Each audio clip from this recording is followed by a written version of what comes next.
TV पे सास बहू के ड्रामे की तरह हो गया है चाचा भतीजे का युद्ध।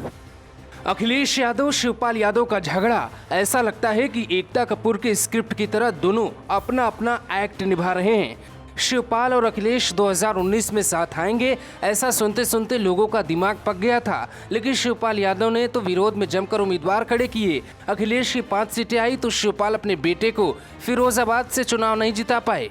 अब देखिए दोनों का रिश्ता फिर से चर्चा में है। साल 2022 आने से पहले हर रोज 5 ऐसी खबरें आती हैं जिसमें दावा किया जाता है कि चाचा भतीजे साथ आएंगे, लेकिन कभी शिवपाल भावुक हो जाते हैं, लगता है मिलन होगा।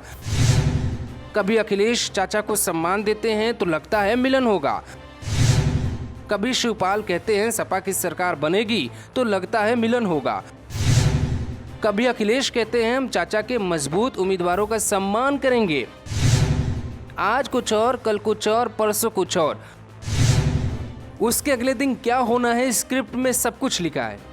टीवी पर कुछ सीरियल ऐसे आते हैं जिनकी कहानी सालों से खत्म ही नहीं हो रही है, उसमें भी बिल्कुल ऐसे ही किरदार हैं। अखिलेश यादव कहते हैं नेताजी के दौर के नेताओं को पार्टी में लाएंगे, लेकिन शिवपाल के नाम पर अटक जाते हैं। कुछ दिन पहले ही मुख्तार के भाई को गले लगाया, लेकिन शिवपाल से ऐसी क्या दुश्मनी है कि अखिलेश गले नहीं लगा पा रहे हैं। कई सवाल है जिनका जवाब आपको मिलेगा ही नहीं।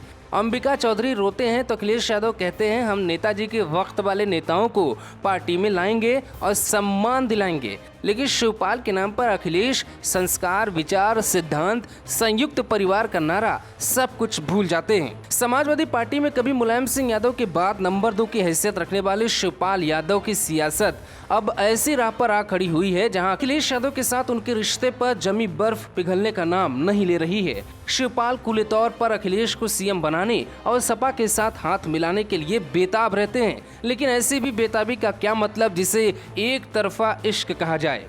अखिलेश यादव न तो उन्हें राजनीतिक तवज्जो दे रहे हैं और न ही उन्हें मिलने का समय। ऐसे में शिवपाल आखिर क्यों अखिलेश यादव के सामने सियासी तौर पर इतने मजबूर क्यों नजर आ रहे हैं। एकता कपूर की सीरियल की तरह कुछ दिनों बाद कहानी नए मोड़ पर पहुंचेगी, फिर हम आपको एक नई रिपोर्ट सुनाएंगे। Bureau report, global Bharat TV.